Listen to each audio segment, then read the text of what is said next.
하나님께서 사람을 어떻게 지으셨나요? 하나님께서 사람을 남자와 여자로 지으시되 지식과 공의와 거룩함에 있어서 자신의 형상을 따라 지으셨습니다. 그리고 모든 피조물을 주관할 통치권을 부여하셨습니다. 여러분 반갑습니다. 오늘은 신문 사람의 창조 부분을 여러분 이 아침에 나누기를 원합니다. 참 시간이 빨리 갑니다. 그렇죠? 삶이 좀 단순화되면서 시간이 훨씬 더 빨리 간다라는 생각 해보게 됩니다.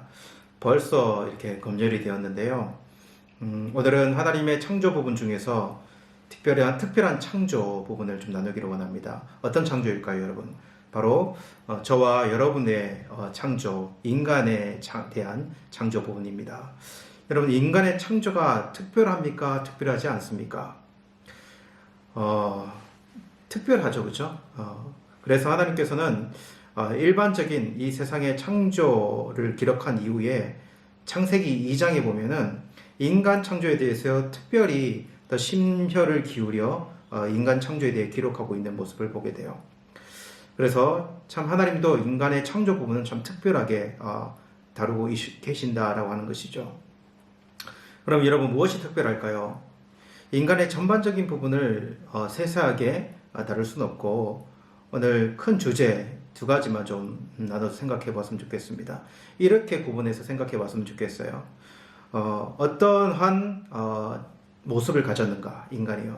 이 창조된 인간의 모습이 또한 어떤 지위를 가졌는가, 이것을 좀 생각을 해보면 하나님께서 특별히 인간을 창조했다는 것을 알게 될 것 같아요.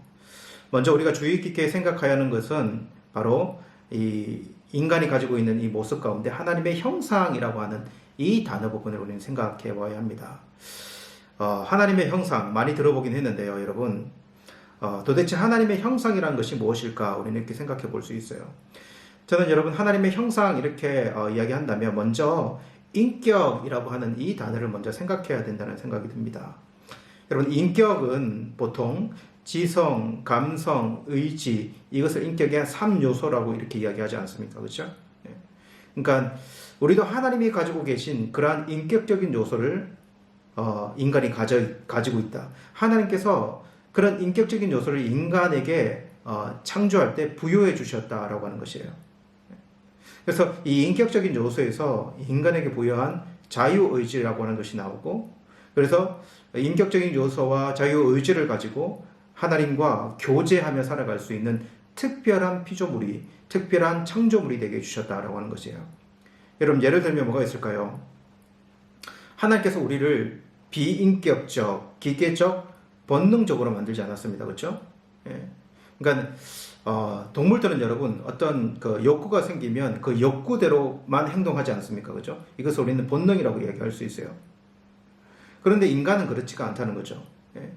인간은 본능이 분명히 있기는 하지만 그러나 그 본능대로만 행동하지 않습니다. 때로는 그 본능을 거스릴 수도 있다는 거죠. 그래서 느끼는 감정이 있어도 때로는 인내하고 참고 우리의 지식에 따라 판단하고 행동하며 그렇게 자율적인 존재로 하나님께서 창조해 주셨다. 이렇게 인격적으로 창조해 주셨다는 것입니다. 여러분, 이러한 요소는 우리 삼위 하나님과 참 많이 닮아 있는 모습입니다. 그렇게 여러분 크게 여러분 한번 보세요. 삼위일체 하나님에 대해서 성부 하나님의 지성적인 사역, 성자 예수님의 의지적인 사역, 성령 하나님의 감성적인 사역. 우리는 물론 이 삼위일체 하나님의 이러한 이 삼위일체 하나님을 이렇게 회귀를 할 수는 없지만 이런 부분과 많이 닮아 있다는 거예요. 물론 성부, 성자, 성령께서는 개체적으로도 인격적이십니다. 그러나 크게 삼위 하나님의 연합을 우리가 생각을 해본다면 그런 하나님의 인격과 인간의 인격이 참 많이 닮아 있다는 거죠. 그렇지 않습니까? 그렇죠? 그래서 우리는 온 인격을 다해서 하나님을 알아가고 하나님을 섬기고 하나님과 교제할 수 있는 그런 존재로 창조해 주셨다라고 하는 것이죠. 두 번째로 하나님의 형상 가운데 여러분 속성 혹은 성품을 좀 우리는 생각해야 된다. 하나님께서 특별히 인간에게 이러한 요소를 특별히 주시고 창조해 주셨다라고 하는 것이에요. 이렇게 구분해 봤으면 좋겠어요. 여러분, 하나님만 가지고 계신 속성이 분명히 있습니다. 그 속성은 인간이 가질 수 없는 속성이에요. 이것을 비공유 이렇게 이야기할 수 있을 거예요. 그죠? 공유되지 않는 비공유 이렇게 말할게요. 그런데 하나님도 가지고 계시지만 하나님의 형상으로 지음받은 인간도 가지고 있는 속성이 있는 거죠. 그래서 이거는 공유되어 있잖아요. 그래서 공유 이렇게 이야기해 보겠습니다. 그러니까 공유적인 하나님과 인간의 공유적 속성과 하나님과 인간의 비공유적 속성으로 이렇게 나눌 거예요. 예를 들면 공유에는 뭐가 있을까요? 그러니까 하나님께도 붙이고 인간에게도 붙이면 말이 되는 것들이 여러분 공유적 속성이에요. 예를 들면 하나님은 거룩하시다. 저 인간도 거룩하다. 말이 되잖아요. 그죠? 하나님은 의로우시다. 저 인간은 의롭다. 하나님은 진실하다.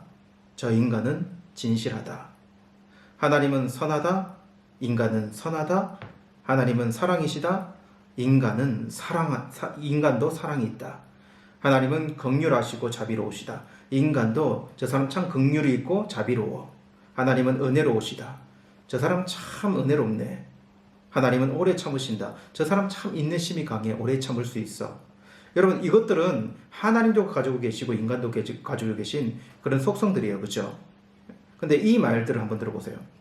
하나님은 스스로 계신다. 저 인간은 그냥 자기 스스로 생겨났어. 이렇게 이야기할 수 있습니까? 하나님은 불변하시다. 저 인간은 불변하는 존재야. 하나님은 완전하시다. 저 인간은 완전한 존재야. 하나님은 영원하시다. 인간은 영원하지 않습니다. 하나님은 모든 것을 아신다. 전지성. 인간이 전지합니까? 하나님은 어디에나 계신다. 편재하신다.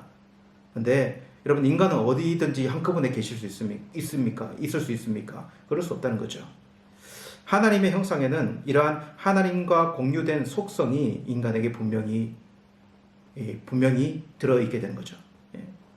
그래서 우리는 인간의 속성을 묵상하면서 우리 하나님이 정말 많은 은혜를 인간에게 주셨는데 특별히 하나님을 이해할 수 있는 속성들을 인간에게 주셨다. 우리는 생각할 수 있어요. 그래서 사랑, 그 아가페의 사랑, 그 순전한 사랑 우리에게도 있지만 그런데 우리에게는 한계가 있는 그런 모습을 발견하면서 그 지고지순한 하나님의 사랑을 우리는 묵상할 수 있게 되는 거죠. 그 하나님을 알아갈 수 있게 되는 거죠. 그렇게 하나님께서는 그 어떤 피조물에게도 없는 그런 속성들을 우리 인간에게 부여해 주시면서 인간을 창조해 주셨습니다. 왜 그럴까요? 인간은 그렇게 특별한 존재니까, 이렇게 특별히 창조되어진 존재이니까 그런 것이죠. 두 번째로는 여러분 지위를 한번 생각해 볼 수 있을 것 같아요. 하나님의 형상으로 지원받은 인간에게 어떤 지위가 주어졌는가? 여기 지위를 이야기할 때는 대리자, 대사라고 하는 단어를 생각했으면 좋겠습니다. 여러분 우리는 이렇게 구분할 수 있습니다. 이 세계를요 천상의 세계와 지상의 세계로 구분할 수 있을까요? 천상의 세계는 물론 우리가 인지하기 참 쉽지 않은 세계입니다. 그죠? 그러나 우리는 알고 있습니다. 하나님께서 다스리시는 세계, 우리에게 계시된 것이 많지 않지만 천사와 많은 영들을 하나님께서 다스리시고 통치하시는 그 천상의 세계를 생각할 수 있어요. 그런데 하나님께서 시간 안에 창조한 이 세상, 특별히 이 지구는 누구를 통해 누구에게 권한을 주어서 어떤 지위를 주어서 다스리게 하셨는가라고 하는 거예요. 바로 인간입니다, 여러분. 인간을 그런 존재로 창조하셨다는 거예요. 그러니까 하나님은 인격적인 피조물인 인간을 그 대리자로 세우시고 하나님의 속성을 가지고 이 세상을 다스리게 하셨다라는 것입니다. 여러분, 그러면서 인간에게 주어진 명령이 있는데 하나님께서 주신 그 명령이 무엇입니까? 문화 명령이거든요. 창세기 1장 28절에 하나님이 그들에게 복을 주시며 하나님이 그들에게 이르시되 생육하고 번성하여 땅에 충만하라. 땅을 정복하라. 바다의 물고기와 하늘의 새와 땅이 움직이는 모든 생물을 다스리라 하시니라. 인간은 그런 지위를 가졌습니다. 인간이 하나님과 온전한 관계 속에서 이 세상에 주어진 권한을 선하게 사용한다면 여러분 이 세상은 하나의 창조 목적대로 정말 아름답게 발전하겠죠. 그죠? 발전했을 것입니다. 인간의 그 창조된 그 자리 속에서 그 역할을 감당했다면 말이죠. 그런데 반대도 있어요.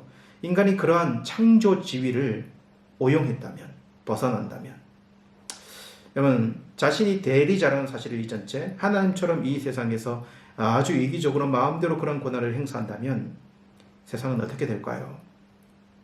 여러분 이 세상은 어떤 것 같습니까? 여러분 한번 생각해 보십시오. 인간은 하나님의 특별한 창조물인데 그 창조물인 인간이 이 세상에 어떻게 되어졌는가 한번 생각해 보라는 거죠. 여러분 인간은 아주 특별히 창조되었습니다. 그러나 창조주가 아니라 피조물입니다. 인간은 자신의 자신을 벗어나지 않고 바른 자리에 있어야 하는 것이 너무나 당연한 것이죠. 여러분 오늘 창조는 이렇게 정리를 했습니다. 하나님의 형상 그리고 우리의 권한, 하나님의 대리자라고 하는 이 두 가지 큰 주제를 생각했어요. 여러분 오늘 아침에 이렇게 좀 기도하며 나갔으면 좋겠습니다. 인간은 참 특별한 피조물입니다. 그렇죠? 하나님과 인격적인 교통이 가능한 피조물입니다. 그리고 하나님은 우리에게 이 세상을 다스릴 권한을 분명히 주셨고 그렇게 창조해 주셨습니다. 그러나 우리는 어떻게 하고 있는가?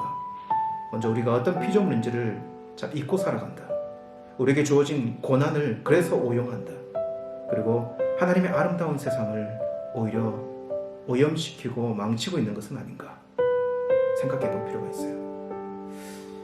이 시간 기도하기를 하나님 모든 사람이 하나님께 귀한 존재임을 기억하게 도와주십시오. 그러나 인간이 자기의 자리를 벗어나 자기의 마음대로 살아가는 모습을 이제는 고백하고 주님 앞으로 나아올 수 있는 은혜가 모든 인간들에게 있게 도와주십시오.